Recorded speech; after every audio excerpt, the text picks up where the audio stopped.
All right. You have to figure out what, I guess you have something for your hands. You have to figure out what to do with your hands. Yeah. That's fair. I'll give you that. All right. Let's do it. You ready? Do it to it.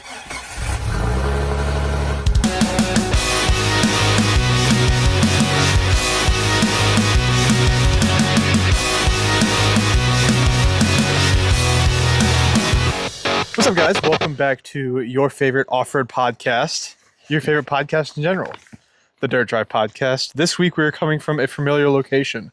We are in Tom's driveway. Junkyard, driveway. Junkyard, driveway. Tomatoes. Dana 30. 44 for Walshy. Wow. If he ever comes down to pick it up. If not, it's mine.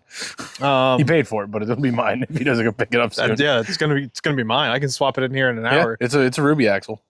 Factory locker. 410s. Nice. Walsh, come pick your axle up. Nice. Get out of my driveway. We are officially back from two events last week. My knees still hurt. From both of them, honestly. From politic and from off-roading. Oh, that's different lower body that hurts from politicking. You guys listened to our episode last week, which came out today because today's Tuesday. Future past. Did you see there was a comment?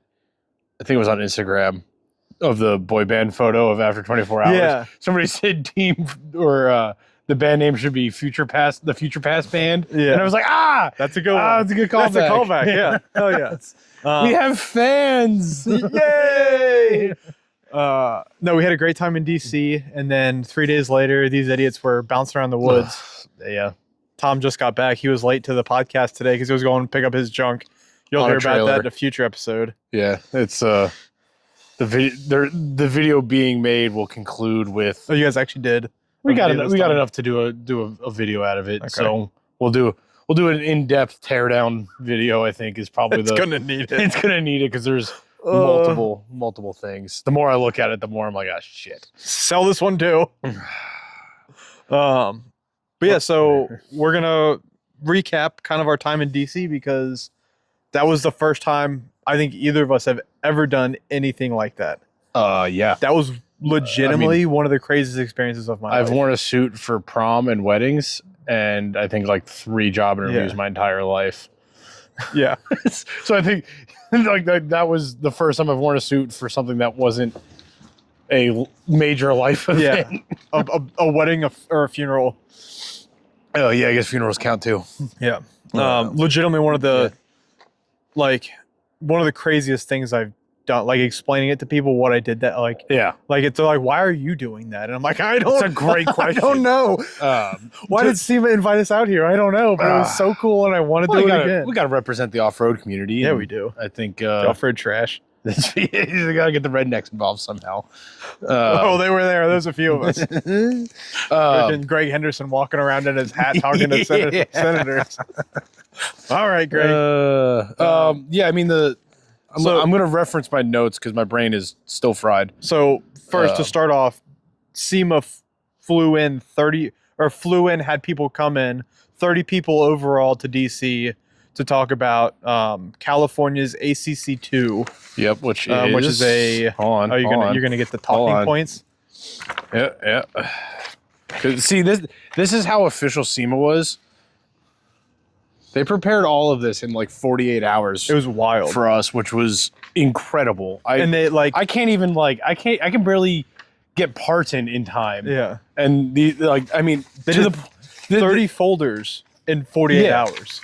And the amazing part is this is all of the economic stats specific to each one of us. Tim and I had a different version of this sheet. Yeah, Virginia District 6. I am District 10. You are District 6. Yeah, you're District 6. So we had... So in case anybody's wondering, the economic impact of the automotive aftermarket across the country is just under $337 billion.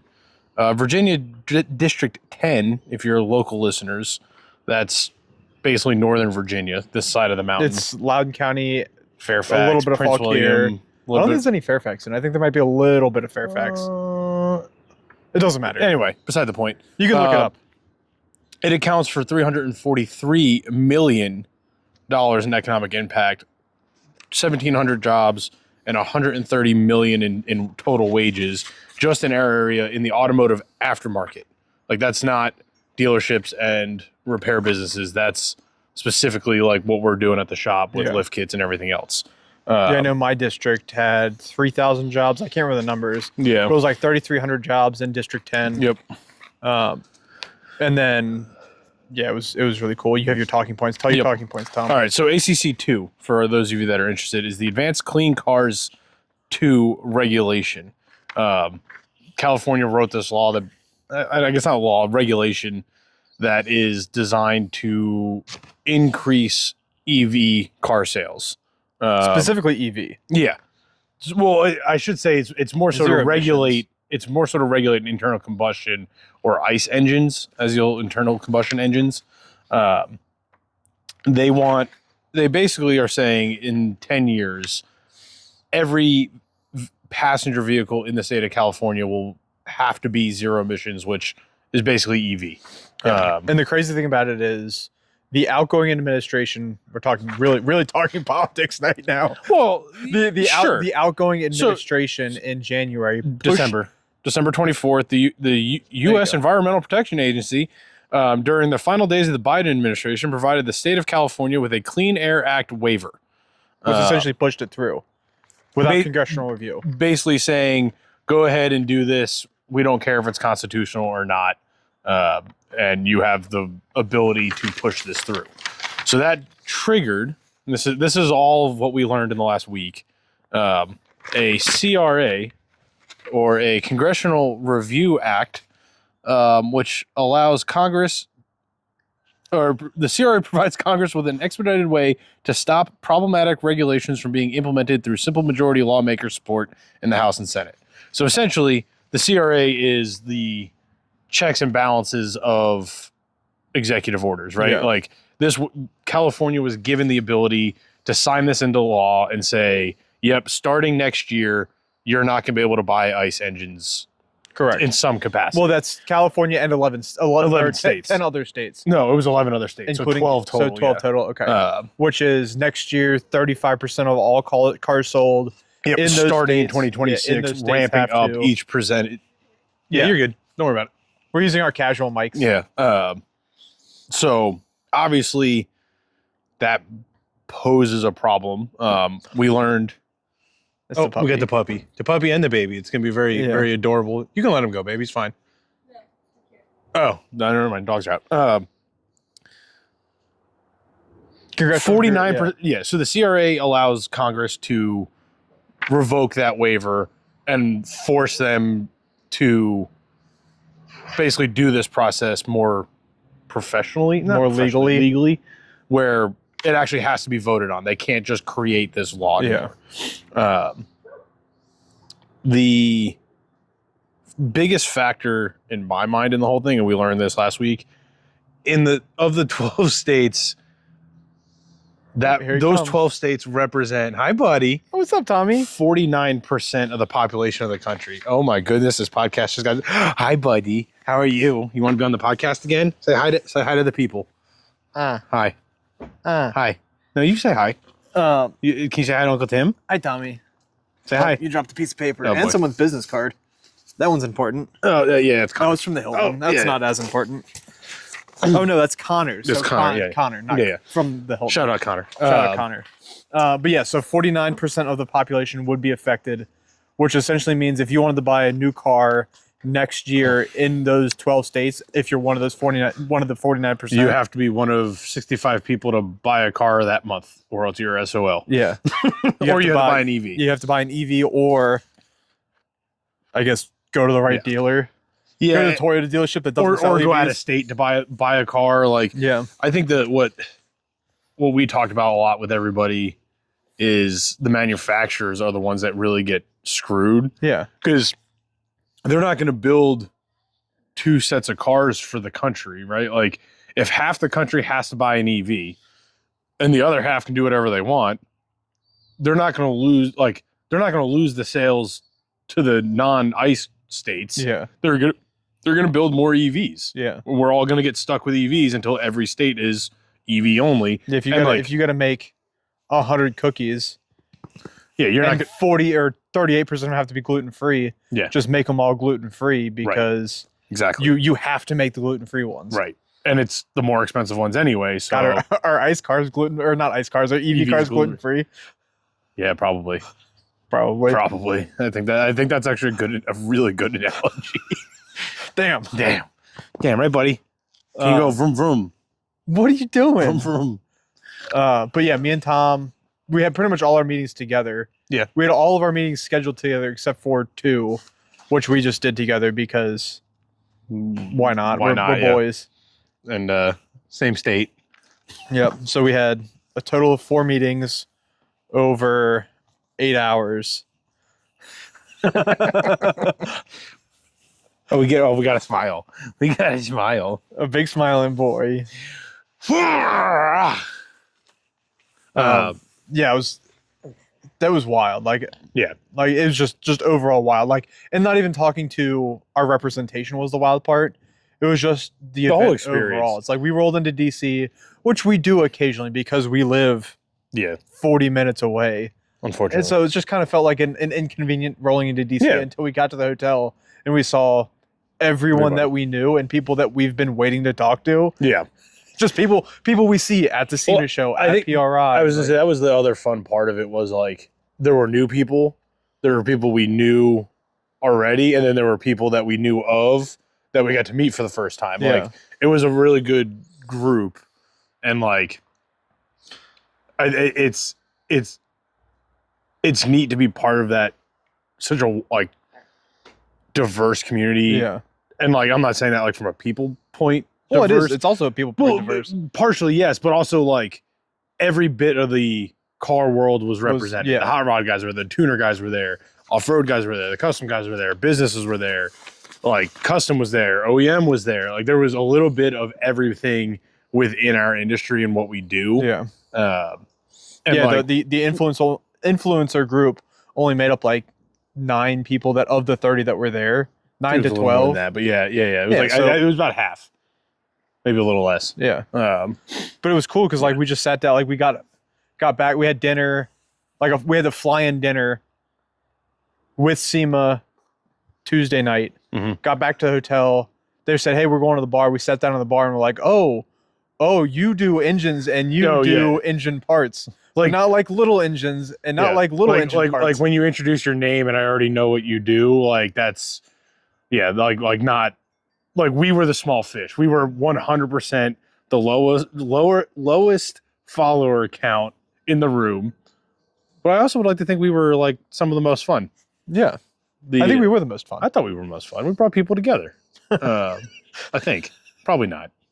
Dude. But yeah, no, I think what SEMA's doing with this, and at least the general temperature, and this is from talking to all the influencers and everybody that went to all the meetings and basically a wide range of states that were represented. There was a lot. Yeah, there was a lot. The general temperature of this is pretty positive from a car guy standpoint. Like it doesn't seem like this is going to be 1, a battle, and 2, a hard and fast, like we're going to have to work to repeal this later. Well, and then other than one representative aide, everyone seemed to be interested. And I would even argue she just didn't have any clue about what was she had. Going on. I think the other people we talked to seemed to have either prepared or were aware of what the situation was and what was going on. She was with just kind of like, "Oh, there's a meeting. I got to take care of it." Yeah, and like I don't think the full gravity, because like yes, we're talking about cars. Yes, we're talking about EVs versus internal combustion. Yes, we're talking all the polarizing things that go with that argument. But it really boils down to we're being told what we can and can't buy. Yeah. Right. Like this is like if California wants to do it for themselves, by all means, yeah. Like have at it. But like this can't become something on a federal level. And I know like the one argument, and I wouldn't even call it opposition, but like the one concern of this process, which is I don't fully understand, but there was a conversation of this CRA process would essentially set a precedent that would kill completely deregulate emissions. it would there would be no federal emissions regulation. I have not read into it that far. If that's the case, then and I think that's some, the hair splitting of how the language is, and that's where it really gets into the legislative side of it, which is beyond what we're going to be involved in. So the impressive thing to me is the guy who brought that up was Pennsylvania Senator John Fetterman. Yeah.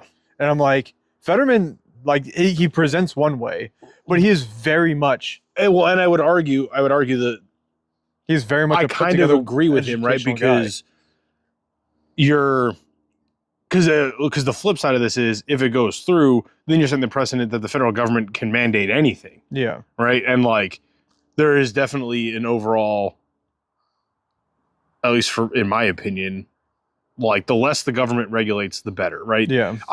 In my opinion, the emissions regulation should be a state level thing, right? Like, yeah, it's kind of annoying when you move or if you live close to a border like we do, where every state has different emissions standards. But at the end of the day, it's what is your demographic? What kind of pollution do you deal with, right? Yeah. Like, we're in Northern Virginia. Northern Virginia has emissions testing. You literally go, 15 miles west of where we're sitting, there is no emissions testing because of the way the population is laid out. Like, there's so many benefits to both. But it's also like where are all the new cars being sold? They're being sold by us. To me, that's the irony of it, right? Like in Virginia specifically, our new car population is in Northern Virginia, where you can go to Mama, where there are. It's adorable. That is adorable. It never gets old. Is he going to do it? He does the thing where he puts his hands back when he runs now. Oh, nice. Super fast. Go super fast. No? You're just going to stare at me now? Go see Mama. Northern Virginia is the affluent area where there are new cars that aren't necessarily like, and that's like, well, like with new cars, you have an exemption. Comes better fuel efficiency, right? Like, and better fuel efficiency is better Between emissions. 1980 and 2020, greenhouse gas emissions have dropped 78%. I thought it was 87%. Maybe it is 87%. Is it 87? Yeah, it's 87%. That's one of the numbers I remember. 78. 78. The combined emissions from the 6 most common air pollutants dropped 78% because of and that's not that's not even because of regulation. That's because of technological technology getting better. Which a good chunk of it is driven by the demand of the market wanting more fuel efficient cars, right? Like, which is wild because I think you probably know the statistic of efficiency of gas versus diesel. Is where you want to get super efficient. That's why Europe used so many diesels. Yeah. Is diesels use so much more percentage of the fuel for combustion than gasoline does. Like, it's just wasted energy. And like, I think that's the biggest argument against this mandate, regardless of how you feel about EVs and Elon and whatever other global warming arguments. Yeah. The technology. Which is wild. Right. Because how you feel about EVs is different than you have to feel about the biggest EV manufacturer in the world. They're burning down fucking Tesla showrooms now. Right. They're being burnt to the ground. Which makes no sense because it's like the thing that like for me as a car guy and having been in this industry since before I could drive, right? Like, I've followed this from day one of high school my entire life.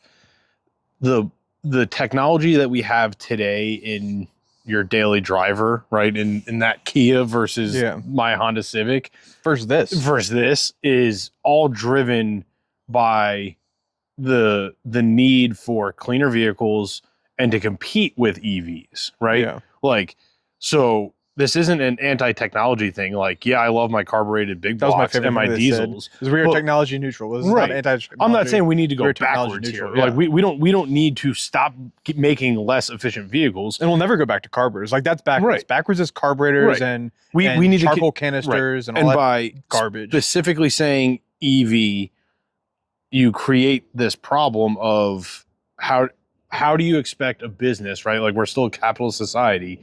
So somebody who has an idea to make a clean engine or a better gas engine or whatever it is, no longer has the ability to get funding and push and create something that may actually solve all of our problems. Which is wild because like part of the regulation thing is you look back to the early 70s. Yeah. When they introduced regulation on emissions, cars got less efficient. Yeah. Like when the government gets involved, power numbers went down and even fuel efficiency went down. Well, and I think too, like in the name of emissions. It's a common misconception that more horsepower means more fuel, right? Like, you know, I remember, I think it was Senator Warner's team that I used it. Like, my wife's Kia is a 1.6 liter turbo. It makes like 200 horsepower and gets 35 miles to the gallon. My 2008 Honda is a 2 liter engine, or I guess 1.8 liter with no turbo, makes barely 100 horsepower and gets 25 miles to the gallon. Yeah. So it's like we're making more horsepower and getting better fuel mileage out of a newer car with less displacement. Well, yeah, my wife's Santa Fe. It's a hybrid Santa Fe, but it still gets 36 miles to the gallon. And I don't know what power numbers it makes, but when it's driving up the mountain, thing rips. Yeah. It's an absolute ripper compared to this pig, which cries. Right. Yeah. Yeah. And this is, I think hers is a 2.5. Yeah. With a hybrid motor versus a 3.6. Yeah. Yeah. Which weighs probably 2/3 of what it weighs. Yeah. So it's like there's so many benefits to the technology that we've been getting. And you have to allow that to continue to advance because we're just going to keep getting better and better and better and better stuff. Well, yeah, and we're not going to have to deal with crap econoboxes that are crazy expensive, have a limited lifespan, right? Like, how often do you complain about like, oh, my phone's 3 years old and my battery doesn't charge anymore? Right? My phone is great. It's getting so much better. Right. But we record every episode on a cell phone. Yeah. But that is. If you have camera suggestions, please let me know. That is what an EV is going to become. Like, as we sit here today, we don't have an end of life plan for an EV, right? Well, so speaking on that, Tom.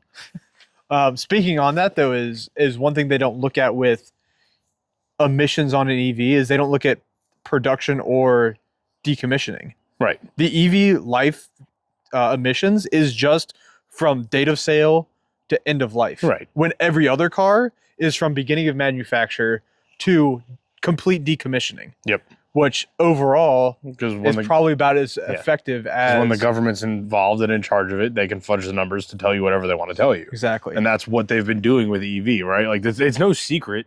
You know, there's literally wars going on right now over the materials needed to make these cars. Yeah. And we're sitting... And a lot of it is due to the fact that these mandates exist, right? This is something that if it isn't stopped in the next month or so, this is going to happen. Well, it's not even like hypothetical wars. Like you've been hearing about Ukraine. A big thing they're fighting over is mineral rights. Yep. Those are critical minerals for EV production. Yeah. Lithium and cobalt and all these other numbers and letters on the periodic table of elements that you don't care about. I think before we... But that's literally what the wars are being fought over. Yeah. Before we start ranting and raving and giving opinions that nobody wants to hear. Technically, they're not opinions yet. Well, that's what I'm saying. Before we get to the point where we start giving opinions. Where is it in here? It'll be on the sites, but there is a link. It's SEMA CRA.org, right? /advocacy. Which has all the information, but I think just SEMACRA.org has the base info, which has some of the numbers we talked, and it has the form letter to send to your representatives and your senators and everybody else, state and federal. Like, sign up for their email list. They send this stuff out constantly. They do local laws that are going on. Well, and the thing that I posted on social media today was that reel. Yeah. This is all being done by 10 people in DC. Yeah. Their entire team is 10 people. Yep. And they kicked ass. Like, it was absolutely wonderful. As we walked with Lauren Wilbur. Yep. And with Will Townsend. He was not happy about the picture I posted. He was not happy about the picture he posted. Sorry, Will. I'm not a photographer. But yeah, so like it's a young crowd. It's like they care. I think the best part is how much they care for just being normal car users, right? Like they're not the enthusiasts that we are. They're appliance people. But they have cars, they get it, they understand, and This isn't a Republican, Democrat, a liberal, conservative thing. This is just a person thing, right? Like, think about what you do with your car every day. Like, well, actually, if you're listening to this podcast, you guys get it. Like, I don't have to explain this. I felt like I've had to explain it to a few people, but if you're listening to this podcast, you get it. Yeah. So follow the link, reach out to your representatives. Well, and then like I would also say like both sides of the aisle were represented, like 100%, from having conversations and open to it, like open to the conversation. I've had a conversation with a guy on Instagram, Overcrawler. Oh yeah, the guy with the Toyota Truggy. Yep, yeah, that thing's so sweet. He posts his certain way on social media. I try and stay out of politics. Yep. I kind of told him what we were doing at SEMA with SEMA, and then like we crossed the aisle. We shook hands on the EPA's like cars are something that everyone agrees on. Yeah, everyone loves. Like it doesn't matter where you are. And I think again, regardless of what your beliefs are, everyone can pretty much agree less government is better. Yeah. Unless you go the way of the railroad. I've been watching. The railroad's been too deregulated. I can go full tism. I was just saying, careful, your tism showing. It's wild what's happened to the railroad, though. That's what's going to happen to ICE engines, though. Yeah, for real. That's literally like think about it. We're just going to be self-driving eco cars. The movie iRobot's a real thing. Yeah, like we are not that far from it. Wall-E. If this continues, yeah. So we'll wrap it up. Like I said before we start. Yeah. Thankfully, there's no beer involved, or else the opinions would really be. I was really thinking about getting a beer. Really be slinging opinions. Yeah, that was a lot of fun. Thank you to SEMA Action Network, SEMA Action Network for having us out. The SEMA Association. We're going to return the favor. We're going to take them four-wheeling. Yes, we are going to take them four-wheeling. So if you're in the Northern Virginia region and you have a Jeep, we need one to take SEMA four-wheeling. We'll be all right. I think I did a count during 24 hours because I talked to Mike. Yeah. I think we'll be all right seat-wise. Yeah. So we'll see how many people want to drive. Trip. Yeah, it'll be a good trip. But yeah, that was very fun, very last minute. Yeah. Like very last minute. When they said they had people fly out in no time, they had people out within 5 days of knowing what was going on. So big shout out to them. This will be the end of our political rantings for a while. Yeah. Until SEMA calls us again. Yeah, it was definitely a lot of fun. Yeah, I mean, we've prefacing it, and honestly, we might not even get into it on the podcast, but the big things that are in our world that are just going to be discussed are the Right to Repair Act, which is more so a me and a shop issue. Yeah, and then public access. And public access and vehicle use and land use, which that one we'll probably cover. I mean, that's been an ongoing thing. That one will be hit soon because there's a big push for deforestation. Yep.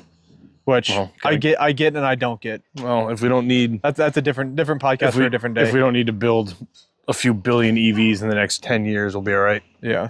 So, all right, let's wrap it up. I got to go back to life. Yep. Well, short episode. Short one this week.